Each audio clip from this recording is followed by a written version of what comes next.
पाक्रियोस बजार बजारमा रहेको एकदमै मुखैमा रहेको यो हाम्रो दुखीदाईको नयाँ पसल चट्ट डेकोरेसन भएर चाहिँ सिद्धिसकेको छ र उहाँले एकदमै सानो कोठामा चिटिक्क परेको डेकोरेसन गरेर फ्यान्सी स्टोर खोल्दै हुनुहुन्छ र तपाईहरुले देख्न सक्नुहुन्छ यो पहिले आइमी रहेको कोठा हो र अहिले चाहिँ पुरै यसरी फ्यान्सी स्टोरको लागि चाहिँ डिजाइनहरु भइसकेको छ र हाम्रो यहाँ अति सर पनि आएर अवलोकन गर्दै हुनुहुन्छ। हेलो अति सर, यता हो, कस्तो लाग्यो तपाईलाई? राम्रो छ नि हैन? ल यो चाहिँ प्रतीक्षा फर्निशिङ स्टोरले चाहिँ डेकोरेसन गर्दैको छ यसरी। दुखी दाइ कहिलेदेखि ओपनिङ हो?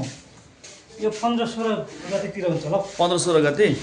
ल तपाईहरु पनि यो एकदम पाक्रियोसको चोकमा रहेको पहिले आइमी रहेको सटरमा चाहिँ फ्यान्सी स्टोर खुल्दैछ। जेन्ट्स त्यो यो सटर चिन्नुहुन्छ नि त उहाँहरूले।